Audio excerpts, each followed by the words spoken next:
And we are going. What is going on with everybody? It is your boy, Eric, aka Young God, coming to you live in the Green Dungeon, giving it to you real, raw, rugged. And I have a very special guest on the other line. I will let him introduce himself. Who do we have here today?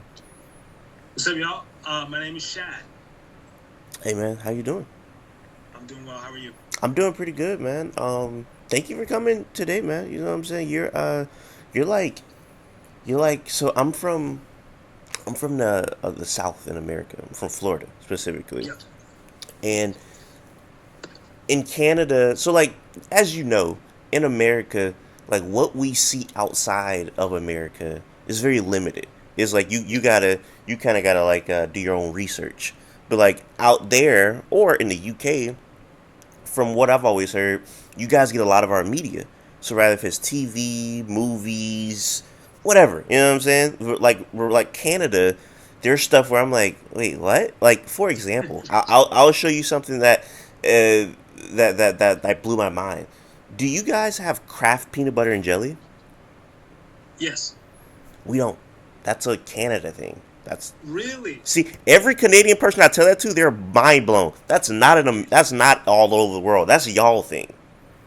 That is, yes. See, to us, like Kraft is synonymous with peanut butter. It's like the way that people think Kleenex is the actual name for tissue, but it's actually a brand. Like to us, Kraft peanut butter, that's the only peanut butter. See, I seen that and I was like, who's these two bears? Why? Who these niggas is? Why these niggas on the on the peanut butter thing? What's going on?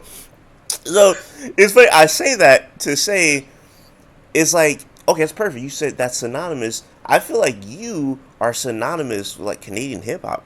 I feel like you were Mm. like the ambassador of like Canadian hip hop, and since you've been doing it like for so long, do you feel that way? Like because it feels like if anything is happening in Canada, it's like hey, we gotta get Shad. You know what I'm saying? We gotta get up with it, like be the host. You know what I'm saying? Like if it was like if they had like a annual like hey man we finna do like Canadian hip hop get together in Canada. You gonna be the host. You gonna be the MC. It's like you are the person that brings it together. Do you feel that way?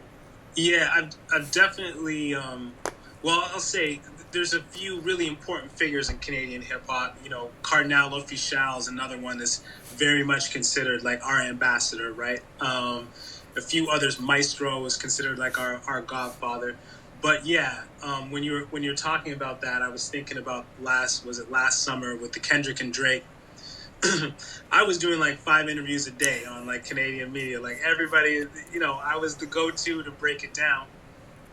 So yeah, in some ways, doing this, just making music for a couple of decades up here, and my career's largely been in Canada, and then getting the chance to host like Hip Hop Evolution and some of these other things, I have become sort of a go-to person for all things hip hop up here. Like that's crazy to me. Like you hosted like the hip hop documentary. You know what I'm saying? It's like they wanted you to be like the person to be like, hey, we trust you with this. And like as a kid growing up wanting to be a rapper, everybody wants to be like a big rapper, be a big star. Did you ever think you would be this though? Like the fact that not only did you blow up, but you also became a spokesperson for rap. Like, did you ever imagine that? I never imagined it. And for me, that's one of the joys of working in music is just all these new strange experiences that you have. Now every year when it's the accepted birthday of hip hop in August, I open up Instagram, I see videos of me walking around with Cool Herc, and I'm like, I never would have thought. To your point of like this is a go-to document for the history of hip hop, I never would have thought I'd be a part of that. What I really imagined for myself, because I started in like the early mid 2000s, and that's when like independent hip hop was starting to really pick up. So I was like, maybe I could do that. Maybe I could start to participate in hip hop like in this independent way, and if it spirals up to something cool, but I never thought it would allow me to branch out. Yeah. Before we get to you and what you have going on, since you are the official spokesperson for hip hop, I do have to ask you a question. Where do you see just generally, not even Canadian hip hop, just hip hop in general right now? Where do you what are your thoughts on the Yeah, state of hip hop? Do you like what you see? Do you not like what you see? For yeah. example, I'm much more pessimistic about hip hop right now. So where are you? Like, what are you seeing right now? So what I'm seeing right now is I see the genre. Okay, so I'll compare it to rock and roll. Hip hop's obviously younger than rock and roll, but not that much younger at this point. You know, maybe 30 years younger, 34 years. So where I see hip hop and I compare it to rock and roll is like at a certain point, rock and roll started to break into subgenres. Punk rock is very different from heavy metal, which is very different from prog rock, which is very different from whatever. So I feel like hip hop is really going that direction, especially if you look at 2025. It's like you got these veteran artists, you got the clips, you got um, all these releases from these veteran artists that are giving an energy that at this point, I think we can safely say only they can give. There's a reason why we're still waiting on the Clips record because only they can give us that. They're from that, right? But then you have newer artists and they're from a different era and they can give a different energy. The only thing, and all that to me is beautiful. The only thing to me that I am like you and pessimistic about is performance. Mm. Because hip hop was live performance first, and our performers were always extraordinary.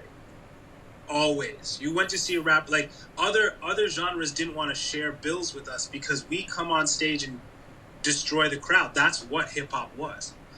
And now performance in hip hop is, to me, I'm not trying to be that guy, but it's there are fewer good performers than there are, bad performers. Like, and just that art of rocking a crowd, making people feel excited, creating special moments, even just memorizing your lyrics and being able to perform them, that's feels like a lost art. You know it's killing. You know it's killing hip hop performances right now. People rapping over the backing track. Got to stop that. That's nonsense.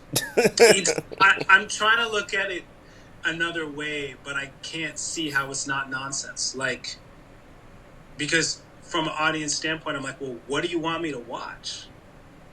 What am I supposed to watch? What am I supposed to get excited about? So it's got to stop. It really has to stop.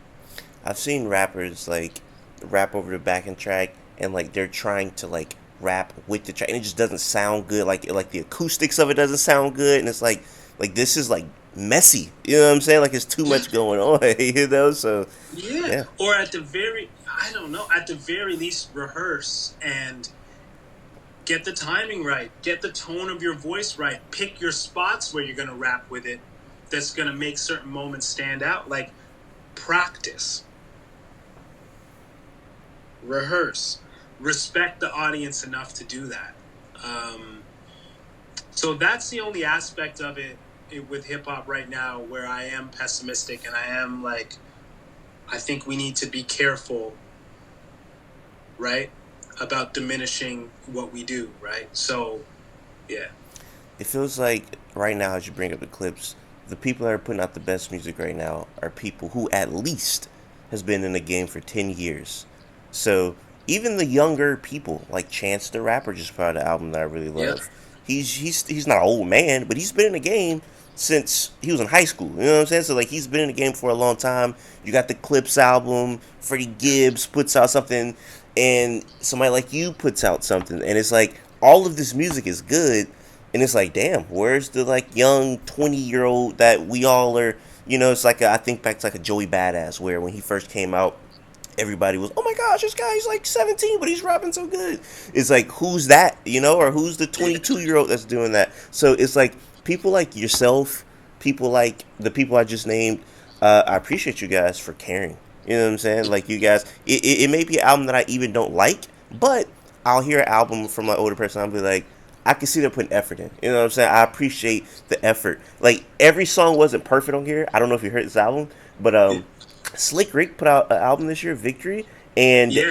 there's a lot of good songs on there. And it's like this, he really tried to do something like cool and creative with this album. So, just want to say I appreciate the 10-year plus vets because you Yeah. guys been doing some good stuff, man. Especially you. Just want to say Yeah, you thank you. Yeah, especially. I feel like that is, and that's what we're at the end of the day. That's what we're talking about with the performance is that respect for the audience to not give anything less than your best effort, at least. You know what I mean? So the listener can feel respected, and the listener can feel um, like they trust the Mm-hmm. artist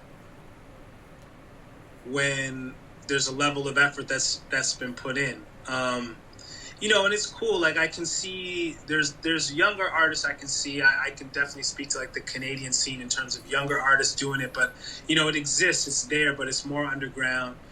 The biggest really waving the flag, I think, for the next generation that puts that level of effort in is probably Coast Contra. Real, you can tell they're just students of hip hop, and they put a lot into their craft, lyrically, performance wise.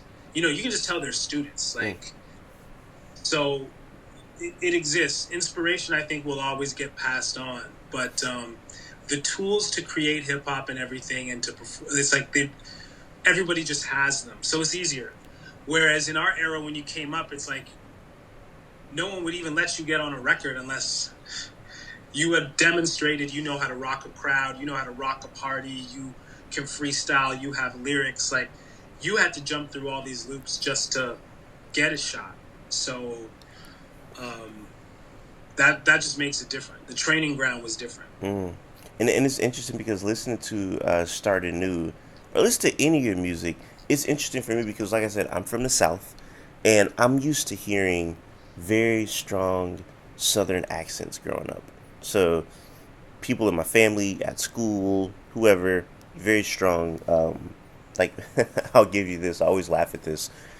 I'm from Jacksonville, Florida. People from Jacksonville, Florida, they pronounce their acts with ikes. So instead of saying the color black, they say blike. And instead of saying back, they say bike. Even the city, they pronounce wrong.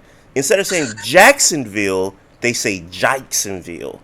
So I'm used to hearing super strong accents. So Yeah. when I start getting older and listening to music outside of the South, it was interesting to hear all these different accents. So with you, your Yeah. accent is so different to me because you sound so proper. It's like there's no accent. You Yeah. sound like you rapping with a suit and tie on. It's like, yo, this nigga sound like a professor in the booth. And I just brought him up. You know who also has that properness when he raps? Slick Rick. Slick Rick has that. Yes. Like he sounds like he's a businessman in the booth, and listening to you just previous albums, this album, it's like, man, this is the most professional rapper ever. This is great stuff. And you were barring up. What you said? You said, even pre-pandemic, nobody came close to me. That's fire. That's crazy. I like slick talking. That's super duper slick right there. You did that all throughout this album. Hey, man, I just got to give you one of these, Thank man. you. I got to give you one of these.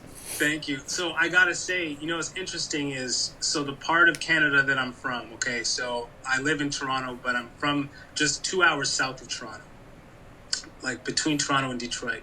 So what's interesting is that newscasters all over North America, especially like weather people, they get taught our accent Mm. because apparently it's the most non-regional understandable accent in all of North America is like Southern Ontario, like Toronto and towards Detroit. That little pocket it's got a little bit of Midwest, but not too much.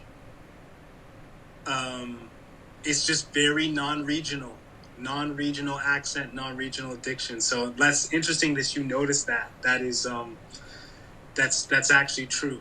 You do have the, you know what I'm saying? And there's the news at 5. You do have a little. They get That's taught how we interesting. speak because it's the most clear to all of North America. There, for some reason, there's no regional flavor to it at all. This is going to be a weird question because it's your Yeah. voice. You've had this voice all your life. Have you felt like you've used your voice to your advantage on songs? Like, rather if it's rapping clearly or articulate, Yeah. do you feel like your voice is an extra instrument? You know what? Yes, and it's a pro and a con. I'll explain. Like on the pro side, I've always felt like, yeah, that's the thing that I use to grab an audience. Is like I'm gonna enunciate real clearly. Again, back to the live setting, you might have some guys on the mic and they're cupping the mic and they have frequencies in their voice. No one knows what they're. And then I get on the mic, you hear every single word and it cuts through. And so I've always tried to use that to my advantage. And then especially, yeah, if I'm writing something slick and I say, and it's like you're gonna hear what I'm saying. The downside is that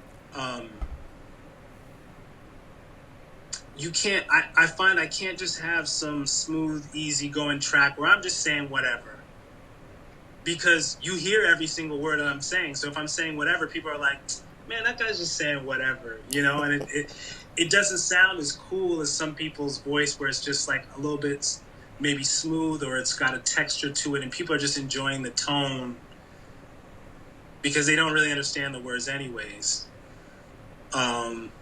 So I can't ever do that. I gotta make sense because people are hearing what I'm saying. There's been like times where I wanted to make a song and I heard the Mm. beat and I was like, I just don't have the voice for this. I wish I had this rapper's voice. Is there a rapper that you've ever thought like, if I had his voice for this one song, like I would Yeah. love to use his voice? You know what? Yeah, I do think that all the time. I'll tell you some of them, like that gritty voice, that gritty kind of texture that, like, I don't know, Method Man has, or Mm, you know, that just sounds good on every Red Man. That sounds good on everything. But then there's also like the really smooth voice, like Drake. Drake sounds good on everything. Like that's why he does everything from Afro beats to whatever it is. His voice just like sits in there, and that's partly how it's engineered and everything. They do a great job, but he also just has a smooth. There's a kind of texture to his voice where he can be on a dance hall song and it doesn't sound weird, yeah. and he can be on a whatever song, it doesn't sound weird. Are there beats that you feel like you don't rap over because of that? Like, are like do you not rap over? I guess like, because I feel like I've heard you over grittier type beats before, but Yeah, that works. do you just feel like you have like is there you go on like a YouTube and you be like a Drake type beat? Do you feel like Yeah, there's yeah, type beats for you? Do you feel like you have like a type beat? yeah. So I'll tell you what's a bit weird and counterintuitive for me is that like really smoothed out like neo soul type beats don't work for me. Mm, There's something about the texture of my voice where it's like, um, if the neo soul is like a beautiful suit, it's like I'm like a wrinkled shirt a little bit mm.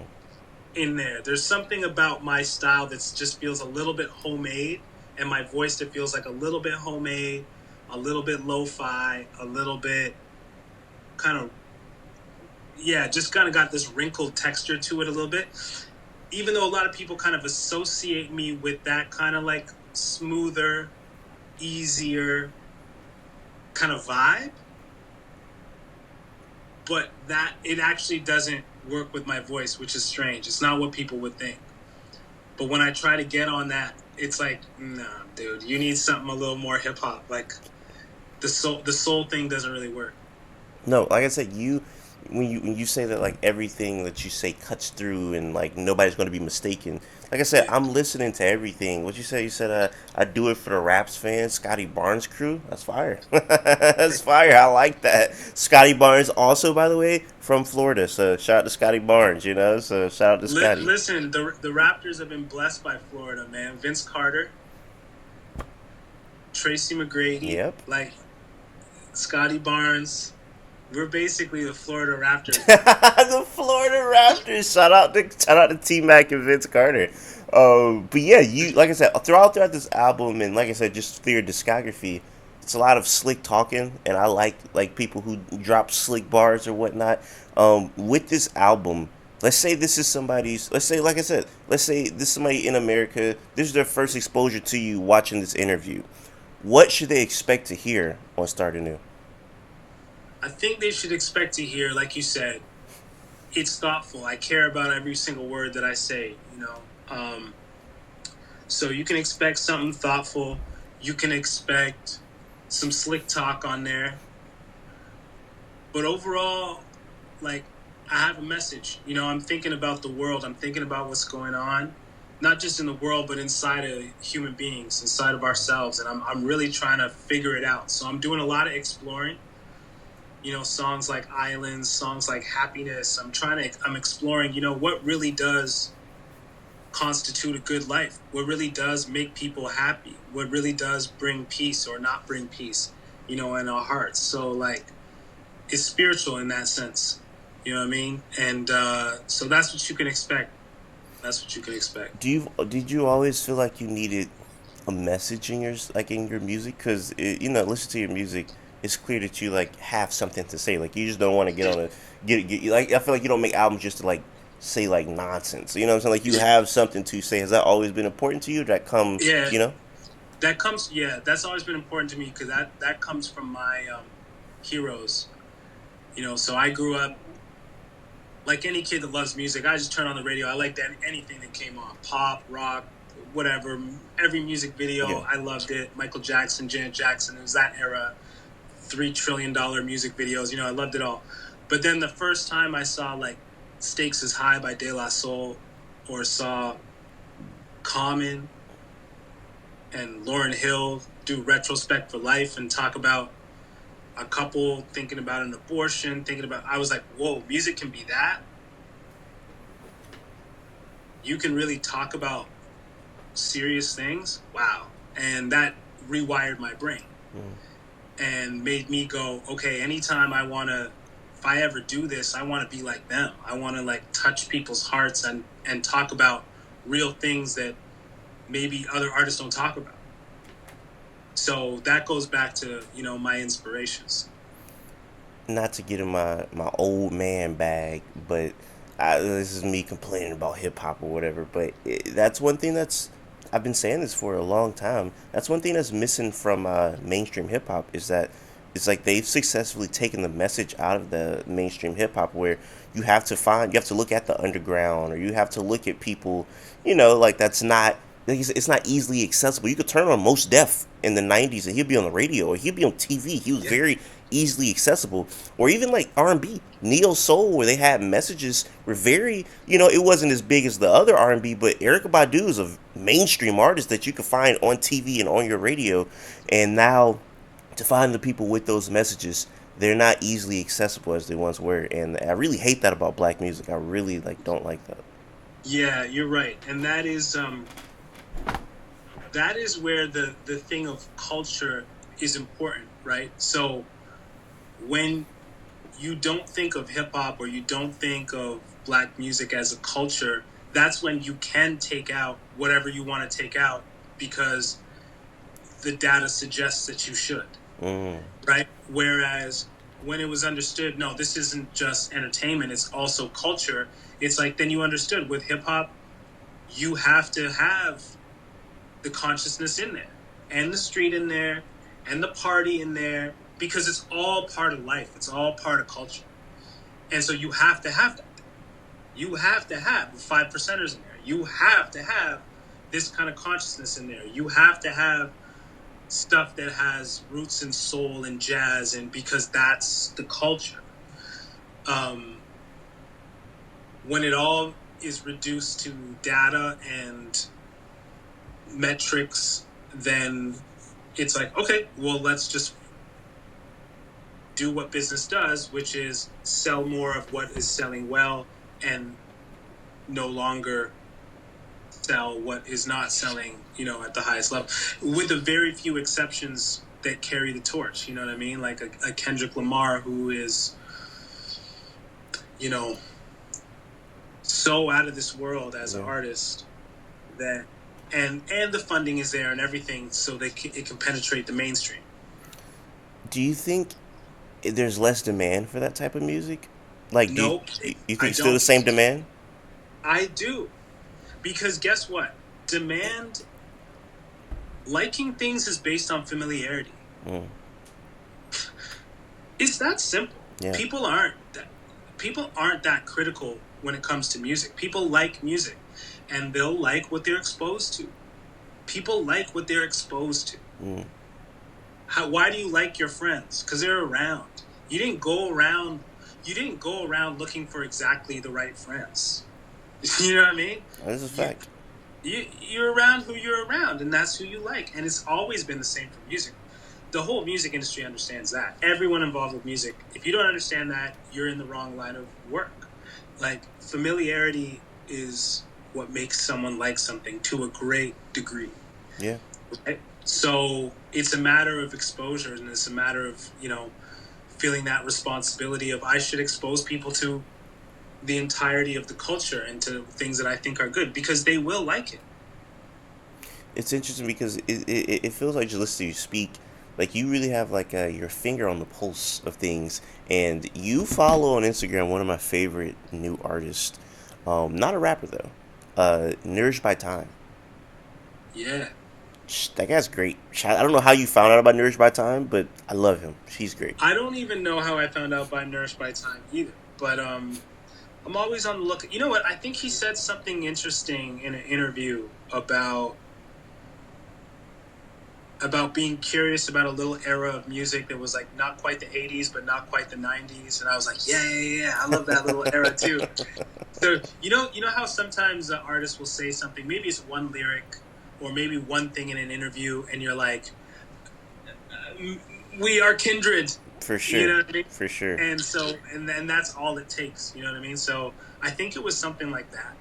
Shout out to Nourished by Time. That's cool. That's that sounds like something he would say. Like Yeah, I've never heard him say that, but like that is something interesting he would say. yeah, Man, I feel like your music is something that uh, clearly speaks for a lot of people because, like I said, you become an ambassador. I feel like for hip hop for an entire country. So that is a beautiful thing to see. I feel like you represent hip hop in a very great light. Like if there was anybody to do 35 interviews about Kendrick and Drake last year, you probably were one of the good people to do it. So that is beautiful to see. I appreciate you coming on. If there's any last words you have for the people watching, floor is yours, man. No, listen, I appreciate you. I appreciate the time. Like you said, Canada is not always prominent in the American mind. So, like, I appreciate you taking the time to chat, Yeah. and yeah, no, man, this was great. Of course, I'll leave you with this. If somebody's watching this and they want to hear one song on this album, what will be the one Yeah. song to convince them that this is an album they need to listen to? We put out a song called Bars and Barbecues first, and I think that's a nice one just because it's an easy vibe. It's a style that's kind of one that comes naturally to me, which is just playing with words and kind of having fun with it. But there's layers of meaning to it as well. So I feel like that's a good gateway. All right, all right. Hey, Yeah. that's the one. That's the shout out to Scotty Barnes. That's Scotty Barnes. So we dropped the Scotty There you Barnes go. bar. Shout out to Scotty Barnes. For everybody watching right now, I appreciate you guys. Until next time, I say what I mean. I mean what I say. Haters gonna hate, players gonna play, and you guys holler at your boy. And